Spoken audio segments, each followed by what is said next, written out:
최근 저에게 사람에 대한 관심도 사랑도 식어졌다는 것을 발견했습니다. 물론 인간관계에 대한 어려운 시기가 있었지만 한참 회복이 된 후에도 여전히 저에겐 사랑이 없었고 크리스천인 제게는 큰 고민이었습니다. 왜 그럴까?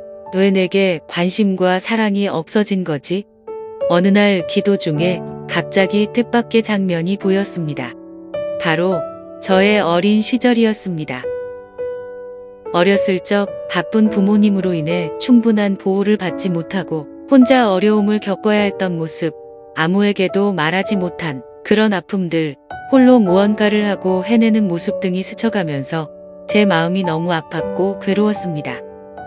책 중에 내 마음 그리스도의 집의 테마인 벽장이 떠올랐습니다. 성령님은 제 마음속 벽장에 문을 두드리고 계셨던 것입니다.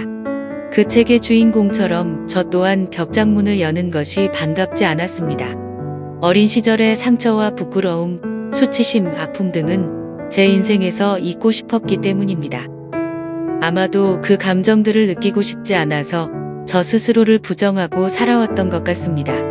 그래서 제 기억은 지금까지 거짓된 기억으로 남겨져 있었습니다. 나는 괜찮아. 상처받지 않았어. 난 잘 자라왔어. 라며 저의 거짓된 자아를 만들어냈고 지금까지도 저는 그저 할 일을 하고 활발하며 사람을 좋아하는 밝은 사람으로 지내왔습니다. 충분히 받을 수도 있는 상처나 아픔의 감정을 억누르거나 화를 낼 수 있는 상황에도 긍정적, 낙천적이라는 성격으로 둔갑시켰습니다. 이렇게 약한 모습을 보이지 않아야 된다는 강한 신념으로 사는 것이 제가 살아가는 방식이었습니다. 그러나 그 모든 것은 혼자밖에 없다고 생각한 저 자신을 보호하기 위한 자기 방어이자 어린 시절의 상처된 모습을 감추기 위한 거짓 자아였다는 것을 알게 되었습니다.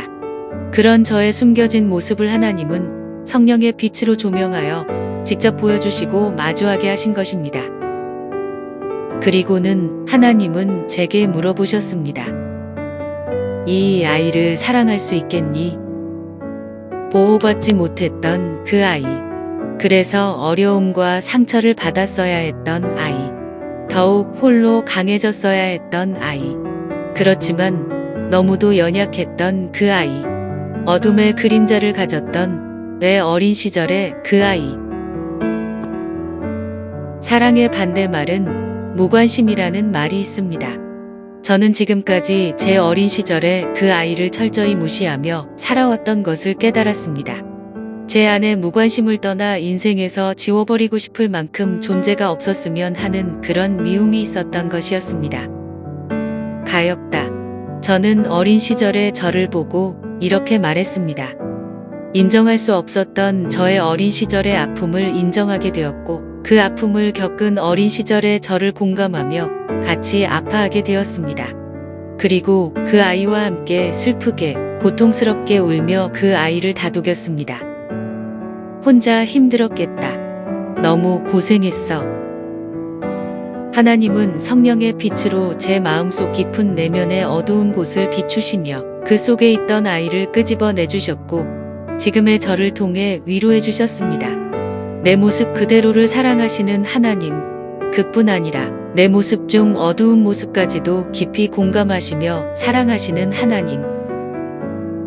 그 하나님으로 인해 새롭게 사랑하는 방법을 배우게 되었습니다. 좋은 모습만 사랑하는 것이 아니라 좋지 않은 모습일지라도 그 내면의 깊은 상처를 안아줄 수 있는 사랑. 그것을 먼저 제 안에서 실천하게 해주셨습니다.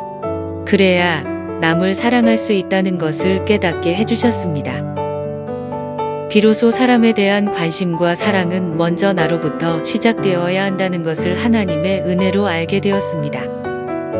하나님이 자기를 사랑하는 자들을 위하여 예비하신 모든 것은 눈으로 보지 못하고 귀로 듣지 못하고 사람의 마음으로 생각하지도 못하였다 함과 같으니라. 고린도전서 2장 9절.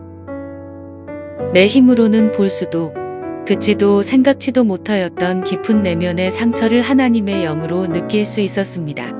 내 마음이 느껴지니 공감이 되고 사랑할 수 있게 되었습니다. 하나님의 영은 깊은 곳까지도 알려주시며 사랑할 수 있게 하십니다. 그 사랑이 오늘도 내 안에, 우리 안에 항상 머물러 있습니다.